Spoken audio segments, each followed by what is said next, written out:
To get big, go small. A few weeks ago, I did a 2-day deep dive with about a dozen executive leaders. A common theme was being stuck at their current revenue level. And it's predictable.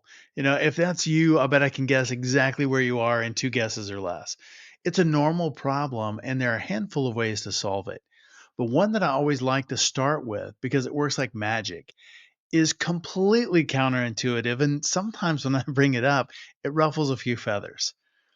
And in a world that is obsessed with scaling at breakneck speed, I propose a radical idea. What if zeroing in on a niche market could be the secret sauce to explosive growth for your company? Sounds crazy, I know. There's an entire chapter on it in my first book, Small Fish, Big Pond. But the premise is this: to get big, go small. Pick a very specific market and double down on it, especially if you're struggling to break through a revenue ceiling under, let's say, 10 million ARR. So, what do I mean by that? One of the companies there was a SaaS that offers proposal software and ROI calculator. Very, very good at what they do. A couple of years ago, we had the same conversation, and they were stuck at around 3 million ARR and made a bold decision to focus solely on serving digital marketing agencies.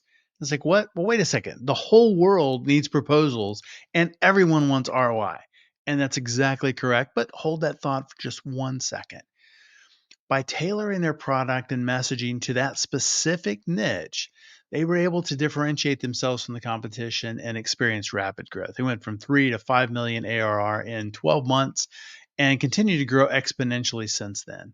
And now they can serve the rest of the world and expand out, add other niches, new markets, and more.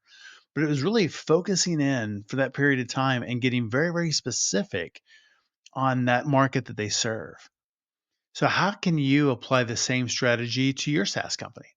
Here's a 3 step framework to find riches in the niches. Number one is you want to analyze your current customer base. And the funny thing is, lots of leaders do this and are really surprised at the eclectic mix of clients.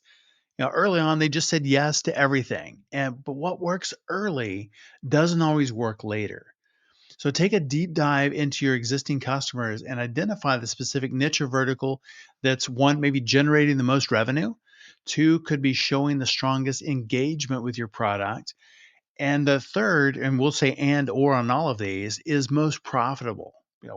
Which one has the biggest size or biggest average contract value, or maybe is the most profitable. These are all very, very good clues for a really good target niche. Second is you want to align your product and messaging. It's that message market fit. Once you've identified your target niche, tailor your messaging to speak directly to your ICP in that market. Market message fit is really important for scaling, and more specific you can make it, the better. Very, very specific pain points and challenges. Make it clear that your solution is purpose built for their needs. And then third, double down on your niche. And this is a little bit scary, I think, for a lot of founders, and it has been for me in the past as well. But focus all of your marketing, all of your sales, all of your customer success efforts on serving and delighting your target niche. Think depth over breadth. Become the go to solution in your specific vertical and watch as word of mouth referrals and industry recognition help fuel your growth. You become the expert. The key takeaway here is that niching down can be a counterintuitive strategy that helps SaaS CEOs smash through the revenue ceilings, whether that's 3, 5, 7, 10 million ARR, 20 million ARR or more. Focusing on a very specific vertical and tailoring your product and messaging accordingly can set yourself apart from the competition who is just going after everybody and has very general messaging. It'll also help you build a loyal customer base and unlock the rapid growth that you've been looking for. So, if you're feeling a little bit stuck at a revenue plateau, don't be afraid to think small. It might just be the key to scaling up and achieving your big ARR goal and beyond. To get big, go small.